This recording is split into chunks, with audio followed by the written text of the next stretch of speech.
All right, so now I'm going to talk about factors affecting the amount of filtrate you produce. Remember, filtrate is generated in the glomerulus, and it's when blood flows through the glomerular capillaries. And thanks to little holes and pores in the glomerular capillaries, substances from the blood will filter out of the capillaries and into the capsule. The rate or speed at which you make filtrate is called GFR, glomerular filtration rate. So I'll obviously usually say GFR because it's easier. Glomerular is hard to say sometimes. Try saying that 5 times fast. All right, so GFR is the rate at which you make filtrate. An average man produces 180 liters of filtrate per day. A female, about 150 per day.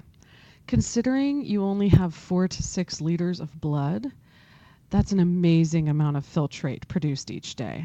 So considering the amount of filtrate far outnumbers the amount of blood you even have, clearly a lot of that filtrate must be returned back to your blood. Otherwise, you literally wouldn't have any blood left.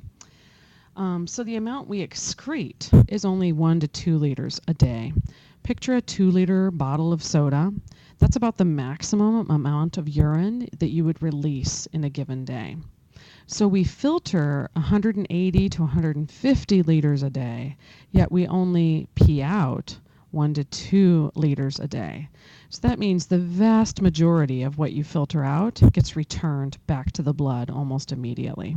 About 99%, in fact. So how do we measure GFR? GFR is a function of NFP times KF. So NFP stands for net filtration pressure. As the name suggests, it's pressure that causes the amount of filtrate to come out. And then K sub F is the filtration coefficient, and it's just a average measurement of the amount of surface area a typical human would have in a healthy set of kidneys. So let's talk about NFP and KF in a little bit more detail. All right, so remember GFR is a function. The rate at which you make filtrate is a function of NFP times KF. So NFP is net filtration pressure, and it's determined by a couple of factors. The pressure in your capillaries, that would be blood pressure, so we call that glomerular capillary pressure, or GCP, but it's just the blood pressure in your capillaries. So if you've got high blood pressure in your body, that means the blood pressure in your glomerular capillaries and your kidneys will also be high. Another factor is called COP, colloid osmotic pressure. This has to do with the proteins in your blood, specifically albumin. They will draw water back into your blood because water will always go towards an area of more solutes. So albumin, one of its main jobs in your blood, in fact its only job in your blood, is to make sure that you don't lose too much water from your blood.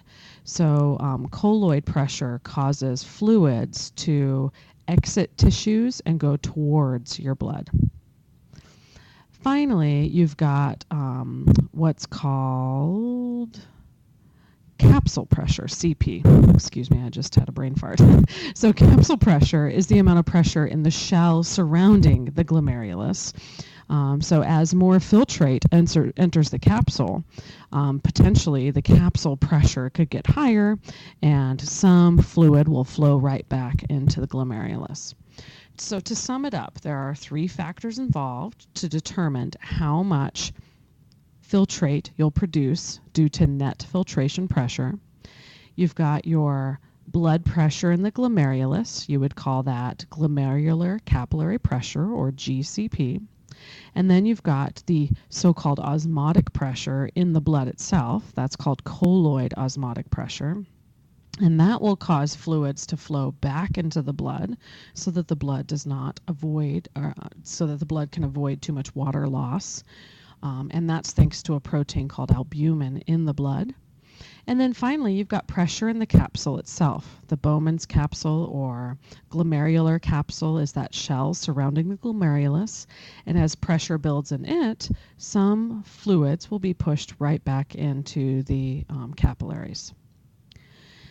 Then you've got something called KF, or the filtration coefficient, and this is all about surface area. Really, the amount of slits or holes in the walls of the glomerulus are going to determine how much filtrate can escape through those holes. Remember, you learned about some of the anatomy of the wall of the glomerulus, fenestrations and slits and all those pores. So depending on the number of pores you've got, that value could vary. But an average value across humans, assuming they've got healthy kidneys, is called KF. It's just a coefficient. It's an average value. What's amazing is if you look at the surface area of a kidney, and look at all those holes and slits and fenestrations, you actually have the same surface area as your entire skin. So your kidneys are just amazingly efficient at generating enough surface area to really ensure that GFR happens.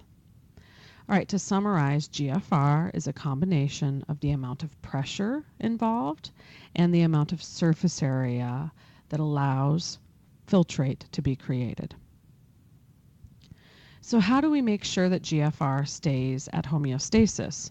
If our GFR goes too high, we'll release too much urine, we'll get dehydrated, and we'll release too many electrolytes like ions such as, potassium, sodium, etc. But what if we decrease GFR too much? Then we're going to have the problem of retaining too many wastes as we try to retain water and electrolytes. We don't want to retain a bunch of wastes as well. So we really have to maintain a balance. So how do we control GFR? How do we control the rate at which we filter in our kidneys? There's 3 mechanisms. Auto-regulation, which means self-regulation. We also control the kidneys using our sympathetic nervous system. And finally, we use hormonal control. Auto-regulation means local control. And this is a mechanism that happens in muscles, so myogenic. And if you look at the afferent arterioles, which feed into the glomerulus, anytime blood pressure increases dramatically in an afferent arteriole, the stretch in the wall of the tunic in that arteriole, the smooth muscle wall called the tunica media, that stretch will cause the wall itself to depolarize and then constrict. So that vasoconstriction helps to maintain proper blood pressure in the glomerulus. If blood pressure is too high in the glomerulus, you would end up making too much filtrate. And if blood pressure was too low in the glomerulus, you would make too little filtrate. And neither situation is good. So we need to constantly adjust using those vasoconstriction in those walls of the glomerulus to make sure that our GFR remains steady. You also can control GFR with your sympathetic nervous system. That's your part of your nervous system that deals with stress or strenuous exercise, and it's called your fight or flight division. So whether you're stressed out, say due to an injury or some kind of severe stressful situation, or whether you're doing a really long workout and strenuous exercise, either way, we need to reduce GFR.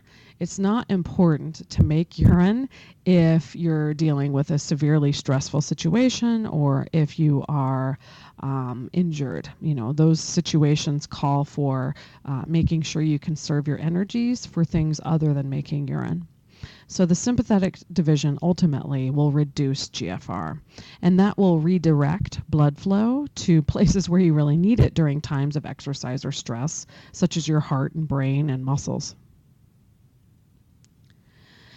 We also control GFR by hormonal control, and this is a set of hormones you've already learned about. Anytime blood pressure goes down, our GFR could go too far down, and then our urine output will decrease and wastes will increase. We don't want that. So anytime blood pressure decreases, as you know, you will convert angiotensinogen into angiotensin 1 thanks to a hormone produced by the kidney, an enzyme I should say, produced by the kidney called renin. And then angiotensin 1 will be converted to angiotensin 2. thanks to an enzyme made by your lungs. Angiotensin, too, as the name suggests, it's a vasoconstrictor. Angio means blood vessel, and tensin means to tense up or constrict. And so it will immediately increase blood pressure by vasoconstricting all of your arteries in the body. But another thing that angiotensin 2 causes is it causes the adrenal glands to release aldosterone. And aldosterone is a hormone that controls the kidneys and tells the kidneys to retain sodium and water. The more sodium you retain, the more water you will retain. So ultimately, the angiotensin system does two things. It increases blood pressure by squeezing our blood vessels. That will help to increase GFR. And it causes us to retain sodium and water, which helps us to further maintain blood pressure and further maintain GFR. You've got a similar diagram in whatever book it is that you decided to purchase or download. So make sure you have a basic understanding of the angiotensin system and how it would affect the kidneys.